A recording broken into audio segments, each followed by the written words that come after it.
മുദ്രാവാക്യവുമായി ലഹരിക്ക് വിരോധമായി ലഹരി വിരുദ്ധ റാലിയുമായി സഞ്ചരിക്കുന്ന ഈ വാഹനം ഇന്ന് ഈ ദേശത്ത് വരുവാൻ സാധിച്ചതിൽ ഞങ്ങൾക്ക് അതിയായ സന്തോഷമുണ്ട്. ഇന്നത്തെ സമകാലിക അവസ്ഥയിൽ എന്താണ് ആത്മഹത്യ അരുത് എന്ന ഈ വാചകത്തിന്റെ പ്രസക്തി, എന്താണ് ലഹരി ഉപേക്ഷിക്കുക എന്ന ചിന്തയ്ക്കുള്ള പ്രാധാന്യത എന്നീ ചോദ്യങ്ങളൊക്കെ പലപ്പോഴും നമ്മുടെ ഉള്ളിൽ വരാറുണ്ട്. എങ്കിൽ പോലും അതിൻ്റെ കുറച്ച് വശങ്ങൾ ഇന്ന് നിങ്ങളുമായി സംബന്ധിച്ച് ഞങ്ങളുടെ ചിന്ത അവസാനിപ്പിക്കാൻ ഞങ്ങൾ ആഗ്രഹിക്കുന്നു. കേരളത്തിലാണ് ഏറ്റവും കൂടുതൽ ആത്മഹത്യ നടക്കുന്നു എന്ന് കണക്കുകൾ തന്നെ ബോധ്യപ്പെടുത്തുന്നു. ഏകദേശം 3% ഇപ്പോൾ കൂടുതലാണ് ആത്മഹത്യയുടെ കണക്കുകൾ എന്ന് വന്നുകൊണ്ടിരിക്കുന്ന കണക്കുകൾ രേഖപ്പെടുത്തുന്നു.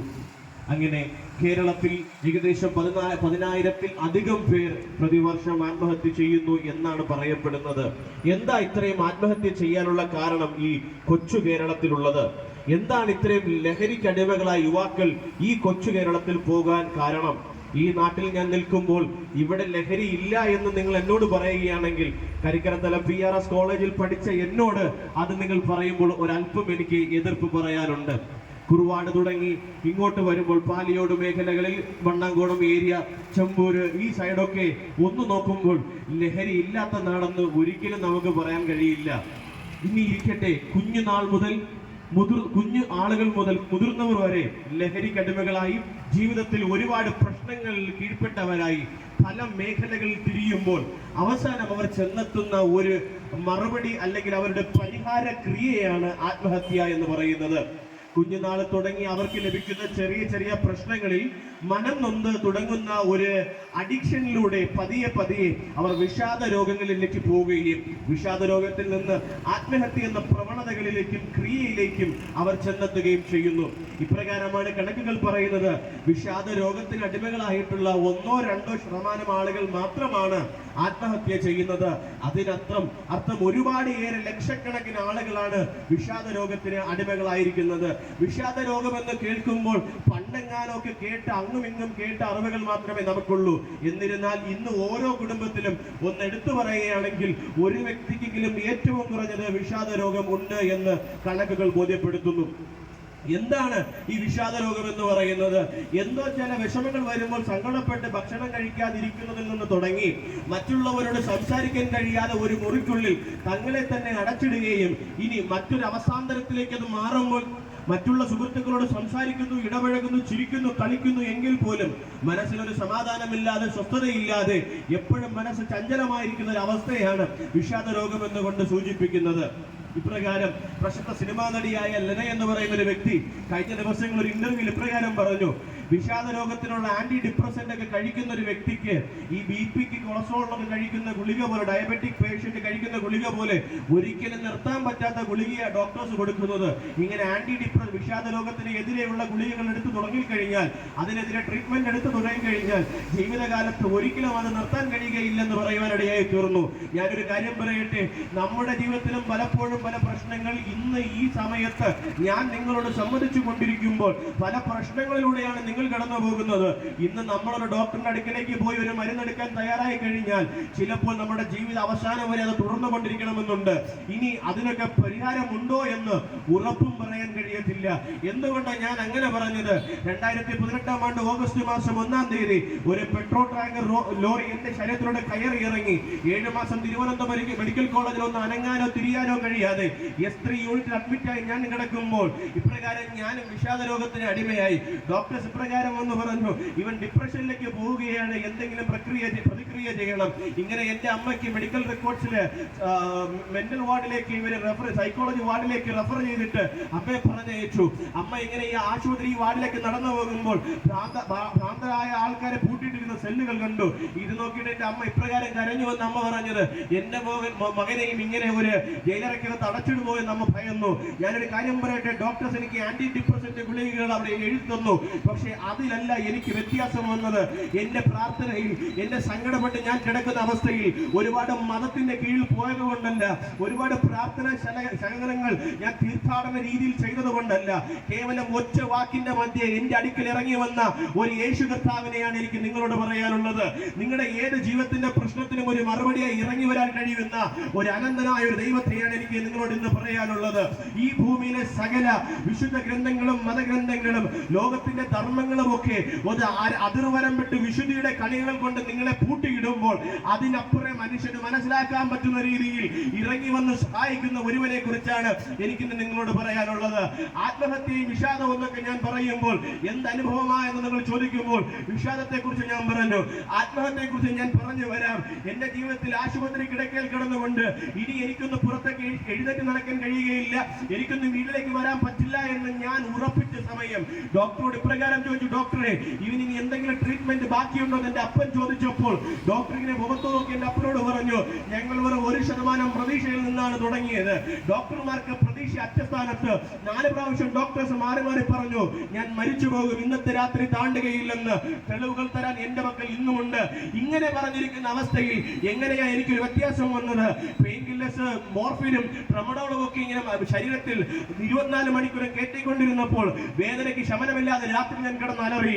ഒരിക്കലും ഇനി പെയിൻ കില്ലർ ഡോസ് കൂട്ടി തരില്ല എന്ന് എനിക്ക് ഉറപ്പുള്ളപ്പോൾ പ്രകാരം ഞാൻ മേളിലേക്ക് നോക്കി, എനിക്കൊരു സീലിംഗ് മാത്രം കാണാം. ഞാൻ നോക്കിയിട്ട് ഇങ്ങനെ പറഞ്ഞു, അപ്പാ എനിക്ക് ഈ വേദന സഹിക്കാൻ കഴിയുന്നില്ല. തൊട്ടടുത്ത നിമിഷം എന്റെ അടുക്കൽ ആരോ ഒരു പരവതാനി ഇരിക്കുന്നതായി എനിക്ക് തോന്നി.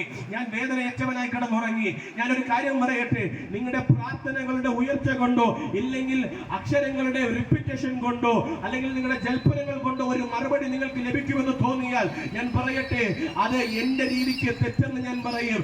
എപ്പോൾ എന്നെ നിങ്ങളുടെ മനസ്സ് തുറന്ന് വിശ്വാസത്തോടെ ആവേശബോധത്തോടുകൂടെ ഞാനും നിങ്ങളും എന്നെ നിങ്ങളെ നിർമ്മിച്ച സർവശക്തനെ ഒന്ന് നോക്കി വിളിക്കാൻ തയ്യാറാകുമോ, അപ്പോഴാണ് എനിക്ക് നിങ്ങൾക്ക് മറുപടി വെളിപ്പെടുന്നത്. അല്ലാതെ ഈ ലോകത്തിലെ ഏതൊക്കെ പ്രക്രിയയിൽ പോയെന്ന് പറഞ്ഞാലും ഡോക്ടേഴ്സ് പറയും ഞങ്ങൾക്ക് ചെയ്യാൻ പറ്റുന്ന ഒരു അതിയുണ്ട്, അതിനപ്പുറം ചെയ്യാൻ പറ്റുന്നില്ല. ഡോക്ടേഴ്സ് എന്നോട് പറഞ്ഞ കാര്യമാ, അതുകൊണ്ടാണ് ഞാൻ ധൈര്യത്തോടെ വിളിച്ചു പറയുന്നത്. ലോകത്തിലെ എന്നെ നിങ്ങളെ സഹായിക്കാൻ പറ്റുന്ന ഒരു അതിരുണ്ട്. ഇവിടെ നമ്മുടെ ഗവൺമെന്റ് ആശുപത്രികളൊക്കെ നമുക്ക് ഈ വശങ്ങളൊക്കെ കാണാൻ കഴിയും. അവിടെയൊക്കെ പെയിൻ ആൻഡ് പാലിയേറ്റീവ് കെയർ എന്ന് പറയുന്ന ഒരു മേഖലയുണ്ട്. അവിടെ പോയി കഴിഞ്ഞാൽ വയ്യാതെ ഒരാൾ കിടപ്പിലായി കഴിഞ്ഞാൽ കട്ടിൽ കിട്ടും, ചിലപ്പോൾ വീൽ ചെയറുകൾ കൊടുത്തുകൊണ്ടിരിക്കാം. ഇങ്ങനെ നമുക്കൊക്കെ ചെയ്യാൻ പറ്റുന്ന ഒരു പരിധിയുണ്ട്. അതിനപ്പുറം ചെയ്യാൻ കഴിയുന്ന ഒരുവനെ കുറിച്ച് ഞാൻ ഇന്ന് വിളിച്ചു പറയുന്നത്. നിങ്ങളുടെ ജീവിതത്തിൽ ആത്മഹത്യ മാത്രമാണ് നിങ്ങൾക്കൊരു പോംവഴി എന്ന് കരുതിയായിരിക്കാം നിങ്ങൾ ഇരിക്കുന്നത്. നിങ്ങളുടെ പ്രശ്നങ്ങൾ നിങ്ങളുടെ സഹധർമ്മിണിയോടുകൂടി അല്ലെങ്കിൽ നിങ്ങളുടെ ഭർത്താവിനോടോ നിങ്ങളുടെ മക്കളോടോ നിങ്ങളുടെ സുഹൃത്തുക്കളോടോ പറയാൻ കഴിയാതെ നിങ്ങൾ വെമ്പൽ കൊള്ളുന്ന വിഷയങ്ങളുടെ മധ്യേ നിങ്ങൾക്ക് ആരും കാണാതെ ആരും അറിയാതെ വേണം നിങ്ങളുടെ മനസ്സിനകത്തിരുന്നു കൊണ്ട് നിങ്ങളുടെ ഉടയവനോട് പറയാൻ സാധിക്കും. അത് പ്രാർത്ഥന കേൾക്കുന്ന ഒരു ദൈവമാണ്, മറുപടി നൽകുന്ന ഒരുവനാണെന്ന് എന്റെ അനുഭവത്തിലൂടെ ഞാൻ ഉറക്കെ വിളിച്ചു പറയട്ടെ. ഒരുപാട് വ്യക്തികൾ അവരുടെ ജീവിതത്തിൽ ഇനി മുന്നോട്ട് പോകാൻ കഴിയുകയില്ല എന്ന് ഉറപ്പിച്ച സമയം കയറെടുത്തവരുണ്ട്.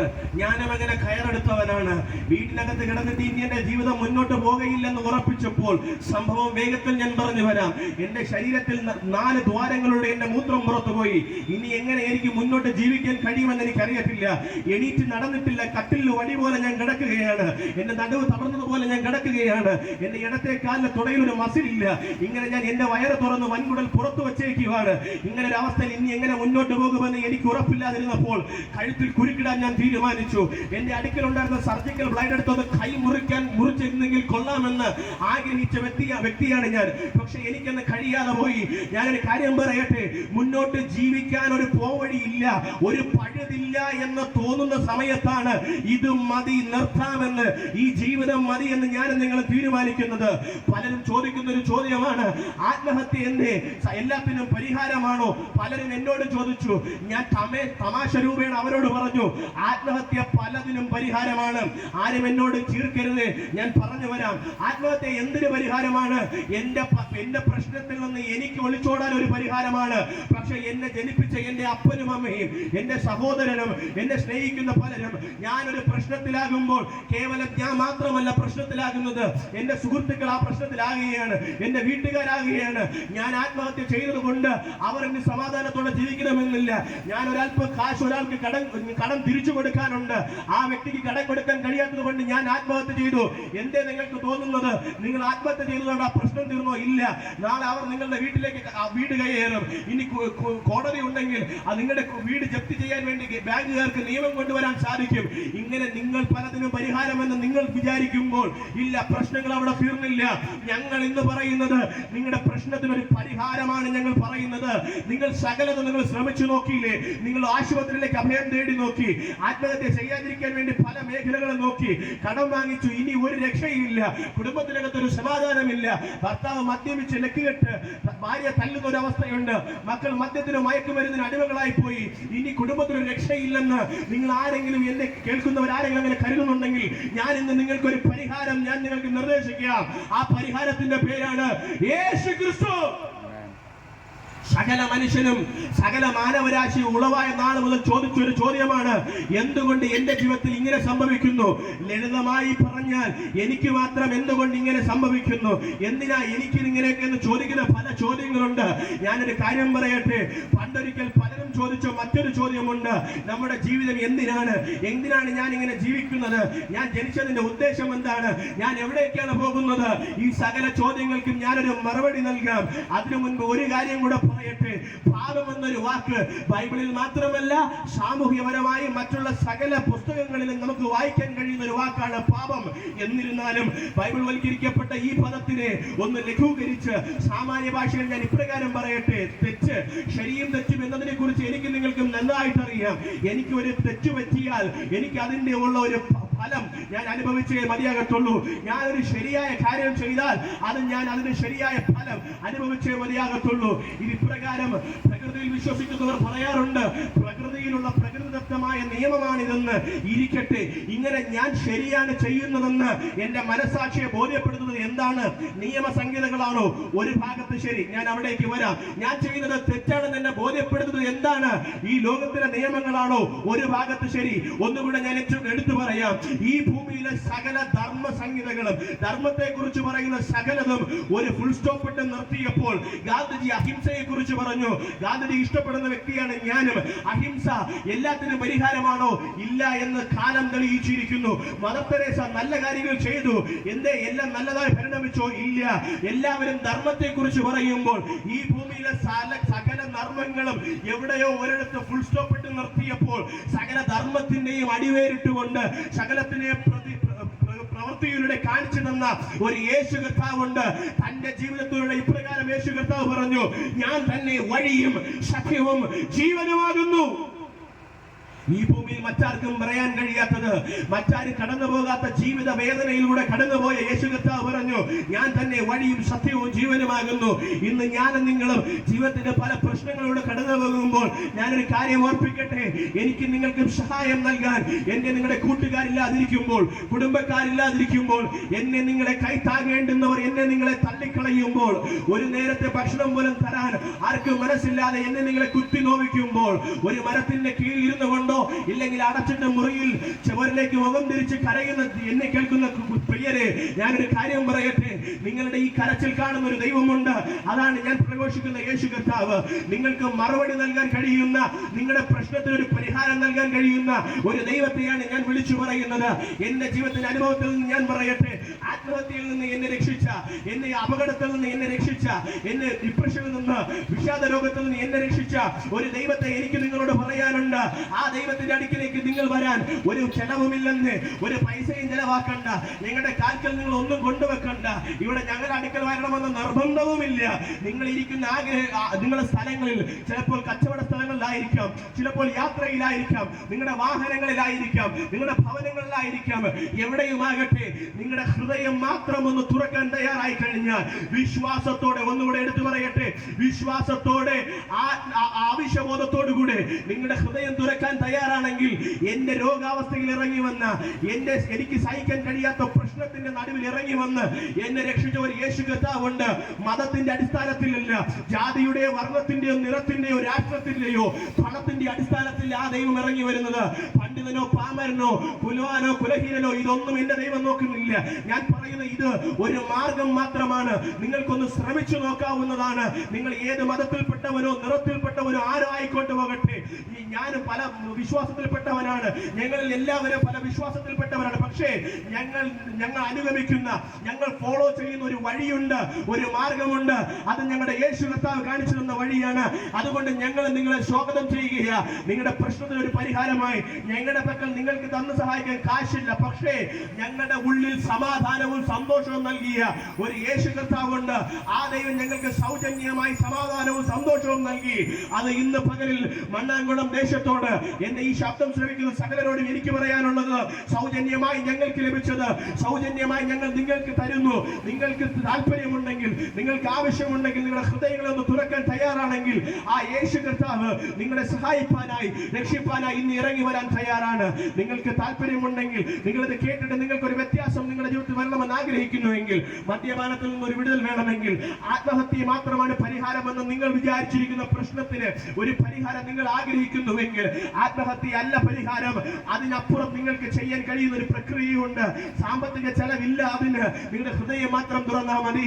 അങ്ങനെ നിങ്ങൾ തയ്യാറാകുന്നുവെങ്കിൽ ഞങ്ങൾ നിങ്ങൾക്ക് വേണ്ടി പ്രാർത്ഥിക്കാൻ ഞങ്ങൾ താല്പര്യപ്പെടുകയാണ്. നിങ്ങൾ ഒരു നിമിഷം നിങ്ങൾ ആയിരിക്കുന്ന മേഖലകളിൽ വിശ്വാസത്തോടെ നിങ്ങളുടെ ഹൃദയങ്ങളെ തുറക്കാമെങ്കിൽ ഞങ്ങൾ നിങ്ങൾക്ക് വേണ്ടി പ്രാർത്ഥിക്കാൻ പോകുകയാണ്. ഞങ്ങളുടെ കർത്താവും ദൈവവുമായുള്ളവേ, ഇന്ന് പകലിൽ മണ്ണാംകുളം ദേശത്ത് വരുവാൻ അങ്ങേക്ക് ഇഷ്ടം തോന്നിയതിനാൽ ഞങ്ങൾ അങ്ങ് സ്തുതിക്കുന്നു. അപ്പ ഈ ജനത്തിന് വേണ്ടി ഞങ്ങൾ പ്രാർത്ഥിക്കുന്നു. ആത്മഹത്യ മാത്രമാണ് ഇനി ഒരു പരിഹാരം എന്ന് കരുതിയിരിക്കുന്ന ജനം, വിഷാദ രോഗത്തിലായിരിക്കുന്ന ഒരു ജനം, ലഹരിക്ക് അടിമകളായിരിക്കുന്ന പലരുമുണ്ട്. ഇവർക്കൊരു സ്വാതന്ത്ര്യം നൽകുമാറാകണമെന്ന് പ്രാർത്ഥിക്കുന്നു. ഇവർക്കൊരു വ്യത്യാസം നൽകണമേ. ഈ ദേശം അനുഗ്രഹിക്കപ്പെടട്ടെ. മണ്ണാംകുളം ദേശം ഒരു അനുഗ്രഹമായി തീരട്ടെ. പ്രകൃതി വിപത്തുകളിൽ നിന്ന്, ദുർമരണങ്ങളിൽ നിന്ന്, അകാല മരണങ്ങളിൽ നിന്ന്, ലഹരി വിപത്തുകളിൽ നിന്നൊക്കെ ഈ ദേശത്തിന് ഒരു സ്വാതന്ത്ര്യം അങ്ങ് കൽപ്പിക്കുന്നതിനായി നന്ദി പറയുന്നു. അങ്ങ് ഈ ദേശത്തെ സ്നേഹിക്കുന്നതിനായി നന്ദി. ഞങ്ങളെ സഹായിച്ചാട്ടെ. ഈ ജനത്തിന് ഒരു വിടുതൽ കൽപ്പിക്കുന്നതിനായി നന്ദി പറയുന്നു. സകലതും പുത്രനായ യേശു നാമത്തിൽ യാചിക്കുമ്പോൾ യാചനകൾക്കും സ്വർഗീയ വിശുദ്ധ പിതാവായ രാജാവേ, ആമേൻ. God bless you.